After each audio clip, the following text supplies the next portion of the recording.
Good afternoon, Ed. Just wanted to spend a few minutes with your clients and you and give a little overview of what this thing is called the HUD 1 settlement statement. This document essentially controls the closing. Thanks, Doug. This document here is a form document approved by the federal government that is used in every single closing. What it outlines is who's involved and where money's coming from and where money's going to. If you have a real estate closing, the money needs to show here, somehow, somewhere. Shouldn't be off this settlement statement.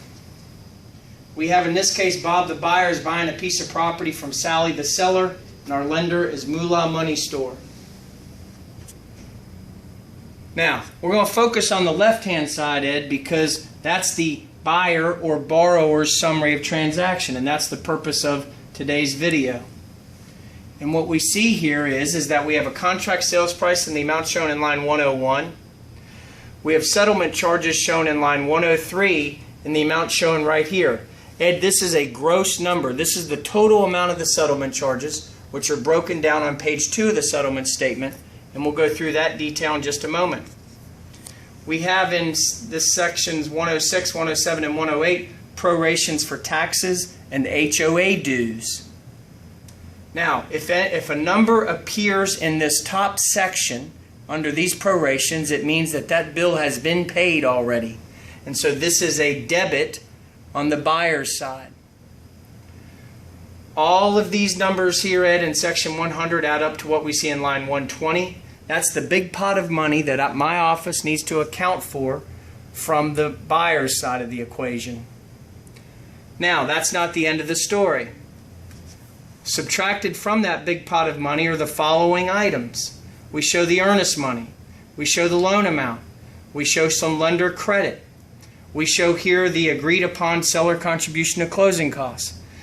This number here, or amount in line 208, it's very important that before you sign your contract, you've talked to your real estate agent and your lender about a good and fair number in that line. Because that's negotiable. That is a negotiable item, and it's also controlled by what loan program you have. Okay. Hey, let me ask you real quick about the proration.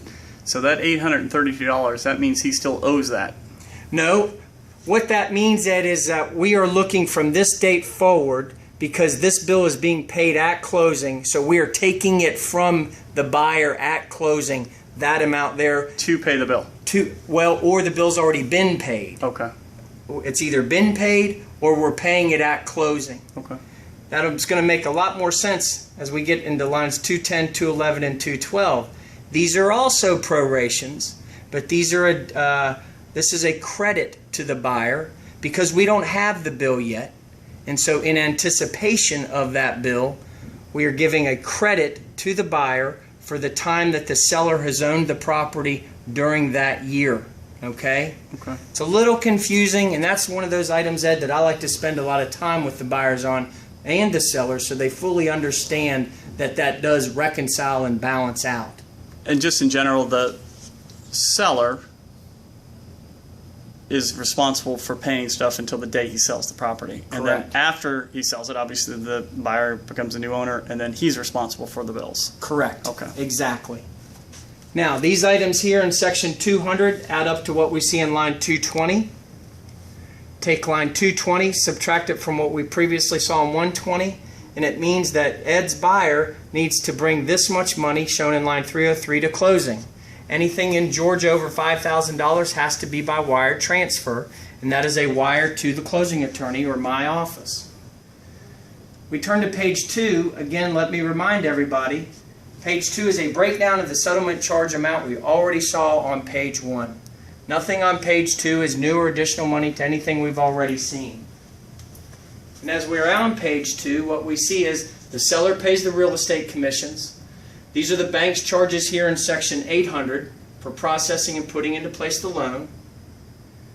In section 900, we have the interest on the loan from the date of closing to the first day of the following month. We're collecting that interest, which means that the buyer's first loan payment won't be due till the first day of the following month. So in this case, it would be due 5/1. Correct. That's when he writes his first check. Exactly. And you're taking that 300 and $85.94 out at closing. Correct. Okay. The reason why you'll hear people say you pay your interest in arrears, that's what that means, and that's why that's set up that way. We also show in section 900 if there's any homeowners insurance, which there always is. Sometimes there's mortgage insurance, FHA, USDA insurance, and then also any flood insurance. Section 1000 is the initial funding of the escrow account that will be held by the bank but funded by the borrower every month as part of his payment to pay the taxes and insurance when they become due and payable. Section 1100 are the charges associated with my law firm as the settlement agent or closing attorney handling the closing, the title examination, the policies of title insurance for the bank and the borrower, attorney's fees, FedEx, recording, out-of-pocket expenses, things of that nature. Section 1200, we show the cost to pay the clerk of court to record documents. Line 1203, we have the tax on the loan and tax on the purchase. Section 1300, we have the additional charges, miscellaneous charges, termite letter, home warranty, which is paid for by the seller in this matter. Sometimes the home inspection, if there are any repair bills that need to be paid as part of the closing, those would all go into the 1300 section. So you'll see that this number here, the 7338.24, that's the same as what we already saw on page 1, but this page 2 just gives you the breakdown of that number. Doug, I've got a question because everybody always asks. Is up in section 1000.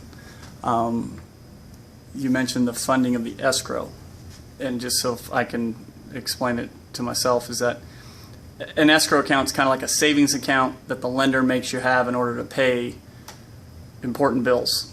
That's like exactly insurance, homeowners insurance, mortgage insurance, property taxes. That's exactly Okay. right. It's a forced savings account. I like the way you Okay. put that. That's exactly right. Okay. Then we drop down to page 3, and just very briefly, this is a buyer or borrower's page only. It shows the charges as originally estimated by the bank, maybe a month before closing, 2 months, as compared to the actual charges here at closing. Those should be pretty close. They should be, this top section, they should be spot on. And if they're not, that's why there was the credit on page 1. This middle section, there's a 10% tolerance. In this final section, they should be pretty spot on, but the bank has not held to any hard or rigid guidelines or rules. Drop down here. Again, getting to that meat of the coconut. This is confirming the loan amount, the interest rate, fixed for 30 years. I mean, there's not a whole lot more important than that. We want to find out and confirm the actual loan terms. And then, for most people, they want to know, what am I going to owe that first month's in my payment?